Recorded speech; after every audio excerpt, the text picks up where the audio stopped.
அன்றைக்கி என்னோடய 4வது படம் வாழை ரிலீஸு. திருநெல்வேலியில் வந்து மக்களோட மக்களாக பார்த்தேன். என்ன சொல்கிறது, என்ன மாதிரியான எமோஷ்னல் எதிர்பார்த்து வந்தாலும் அதே மாதிரியான எமோஷ்னல் படம் எதிர்பார்த்த விட மிகப்பெரிய வெற்றி அடைஞ்சிருக்கு. இந்த தமிழ்நாடு ஃபுல்லாகவே வந்து மக்கள் வந்து ஒரு நல்ல கதையை, ஒரு நல்ல வாழ்க்கையை என்ன சொல்கிறது, ஒருத்தருடைய ரொம்ப எளியவர்களுடைய எமோஷ்னலை வந்து ரொம்ப நல்லாவே புரிஞ்சுருக்காங்க. ரொம்ப சந்தோஷமாக இருக்குது. ஏன்னா சில வெற்றியை வந்து ரொம்ப பகிரமாக கொண்டாட முடியும், சில வெற்றியை வந்து ரொம்ப அமைதியாக இது வெற்றின்னு எப்படி சொல்கிறது, இது ரொம்ப பெயின்ஃபுல்லான வெற்றி. அதனால் வந்து ஆர்ப்பாட்டமாக என்னால் சொல்ல முடியல. பட் 30 வருஷம் கழித்து கூட என்னோடய எமோஷ்னல், என்னோடய வழியை புரிஞ்சுக்கிட்ட தமிழ் மக்களுக்கு எல்லாருக்குமே என்னோட நன்றி. தமிழ்நாடு ஃபுல்லாகவே நல்லா என்ன சொல்கிறது, எதிர்பார்த்ததை விட மிகப்பெரிய வெற்றி கிடச்சிருக்கு, மிகப்பெரிய ஓப்பனிங் கிடச்சிருக்கு.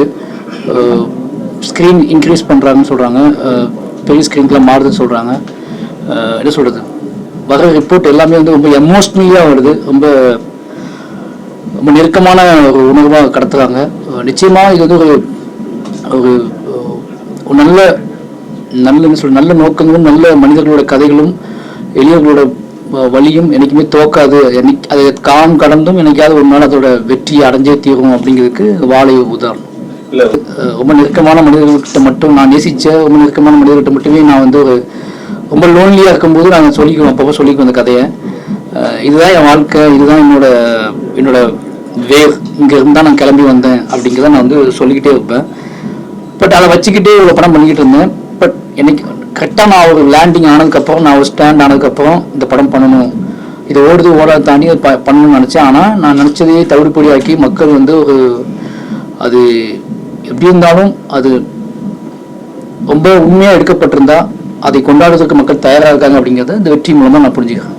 இங்கே வந்து எளிய மனிதர்களுக்கு என்ன மாதிரியான வாழ்க்கை இருக்குது அப்படிங்க நமக்கு தெரியும் நல்லாவே, ஓகேங்களா? அதனால் வந்து சினிமாவில் இப்படி தான் எடுக்கணும், அப்படி தான் எடுக்கணும்லாம் கிடையாது. அவங்கவுங்களுக்கு எதோ தாக்கத்தை ஏற்படுத்துதோ, எது அவங்கவுங்களுக்கு கதையை சொல்லணும்னு ஆசைப்படுறாங்களோ அந்தந்த கதையை அவங்க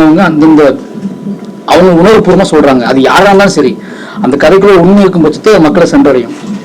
இயக்குனராக இருந்தாலும் இந்த மாதிரி கிராஃப்ட், இந்த மாதிரி நான் பண்ணுற கதைக்கிழமை பண்ணுற எந்த இயக்குனராக இருந்தாலும் அந்த கதைக்கும் அவங்களுக்கும் ஒரு நேரடி தொடர்போ, இல்லை அந்த கதைக்கும் அந்த எமோஷனலுக்கும் அவங்க நேரடி தொடர்போ இல்லை அப்படின்னா பண்ண முடியாது. இப்போ வாழையெல்லாம் வந்து நேரடி தொடர்பு இல்லைன்னா அந்த படத்தை பண்ண முடியாது. பெரிய பெரும்பாலும் வந்து நேரடி தொடர்புலாம் பண்ண முடியாது. ஏன்னா பெரிய இன்னைக்கு ரீமேக் பண்ண முடியல யாராலையும். அதுக்கு ஒரே ரீசன் என்னன்னா, எனக்கும் அந்த கதைக்கும் நேரடி தொடர்பு இருந்துச்சு, ஓகேங்களா? அப்போ இயக்குனருக்கு ஒரு கதை ரொம்ப நேரடி தொடர்பாக இருந்தால் அது இன்னும் எமோஷனலாக உண்மையாக இருக்கும் அப்படிங்கிறது உறுதி. அதனால் எந்த கதை நேரடியாக நமக்கு தொடர்பு இருக்கோ அந்த கதைகளை தேடி அந்த கதைகளை ரொம்ப வலுப்படுத்தி அந்த கதைகளை நான் பண்ணிட்டு இருக்கேன். அதான் பைசன் திருவிக்ரம் முடிய போகுது. அதுக்கப்புறம் தனுஷா கூட ஸ்டார்ட் பண்ணுறேன், அந்த ப்ராஜெக்ட் ஸ்டார்ட் ஆக போகுது. பைசன், அதுக்கப்புறம் தனுஷா ப்ராஜெக்ட், அதுக்கப்புறம் நான் பேசிகிட்டு இருக்கேன். அதான் ஒரு கலை, நம்ம ஊருக்கு ரொம்ப கலை முக்கியம் நினைக்கிறேன் நான். நம்ம ஊரோட தன்மை உங்களுக்கு தெரியும், திருநெல்வேலியோட தன்மை தெரியும். இதை மக்களுக்குள்ள ரொம்ப ஆழமாக நிறைய விஷயங்கள் மாற்ற வேண்டியிருக்கு, உளவியலாகவே நிறைய விஷயங்கள் உங்களுக்கு சேஞ்ச் பண்ண வேண்டியிருக்கு. அது ஆர்ட் ஃபார்மால தான் முடியும் அப்படின்னு நான் உறுதியாக நம்புகிறேன். அதனால தான் நான் வந்து இங்கேருந்து நான் சென்னைக்கு ஓடி போனதே காரணம் அதுக்காக தான் ஓடி போனது. அதனால அந்த ஆர்ட் ஃபார்மை திருப்பி கொண்டு வந்து இவங்க கொடுக்கறதுலையும், அதை அவங்க சந்தோஷமாக செய்கிறதுலையும், அதில் வந்து அவங்க சந்தோஷமாக தன்னை மாற்றிக்கிறதுலையும் ரொம்ப சந்தோஷமாக இருக்கு. ஏன்னா நான் கண்கூட பார்க்குறேன், என் மண் சார்ந்த மக்கள் இவ்வளோ திறமையை வெளிப்படுத்துவாங்க, இவ்வளோ அழகாக நடிப்பாங்கன்னு சென்னையில் உள்ள எல்லா இயக்குநர்களும் நடிகர்களும் பேசும்போது அவ்வளோ சந்தோஷமாக இருக்குது. இவ்வளோ கலைக்கு நெருக்கமாகக்கூடிய மனிதர்களை இன்னும் ஸ்ட்ராங் ஆக்க வேண்டியது என்னோட கடமை. இந்த படத்தில் வந்து கொஞ்சம் உழைப்பு அதிகமாக தேவைப்படுது. நார்மலாக ஒருத்தவங்க கூட்டிட்டு கஷ்டப்படுத்த முடியாது. யார் அதுக்கு சம்மதிக்கிறாங்களோ, யார் அதுக்கு உடன்படுறாங்களோ அவங்களுக்கு பண்ண முடியும். அதனால் வந்து எனக்கு ரொம்ப நெருக்கமாக நம்பக்கூடிய ஆட்களை வச்சு இந்த படத்தை பண்ணியிருக்கேன், ஓகேங்களா? இது வந்து வேறு எந்த பிளான் இல்லை. ஓகே, என்ன சொல்கிறாங்க, ஒன்னியை பாதிக்கிற கதையை எடு, அது எந்த கதையாக இருந்தாலும் சரி, யாராக இருந்தாலும் சரி. ஆனால் ஒன்னியை பாதிக்கக்கூடிய, சமூகத்துக்கும் உனக்கும் நெருக்கமாகக்கூடிய, ஒன்னியை வந்து உனக்கு பின்னாடி ஒரு சந்ததியினரை வந்து சப்போர்ட் பண்ணக்கூடிய, அவங்கள திசை மாற்றக்கூடிய கதைகளை எடுங்க. யார் என்ன சொன்னாலும் அதை பற்றி யோசிக்காதீங்க. உங்களை பாதிக்கக்கூடிய அல்லது உங்களை பாதித்த உங்கள் மனசுக்கு நெருக்கமான உங்களுக்கு நெகிழ வச்ச கதைகளை சூஸ் பண்ணுங்கள். அது சினிமாவுக்கு உகந்த கதைகளில் இதெல்லாம் சினிமா பண்ண முடியுமான்னு கேட்பாங்க. சினிமாங்கிறது எந்த கதையும் கிடையாது, எல்லா கதையும் சினிமாக்க முடியும். ஏன்னா ஆர்ட் ஃபார்ம்ங்கிறது எல்லா மனுஷனுக்கும் பொதுவானது. படம் எடுத்தாச்சு, படம் எடுக்கிறதுக்கு நம்ம பேசியாச்சு, படம் ரிலீஸ் ஆகிடுச்சு.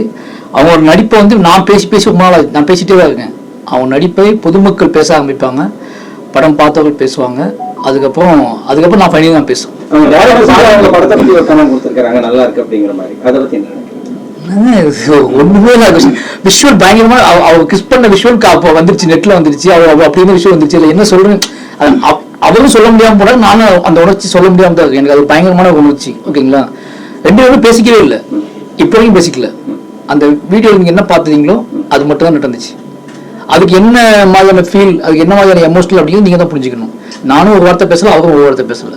அது பேசுறதுக்கான சூழ்நிலை அந்த முடிவுல இல்லை. வேறு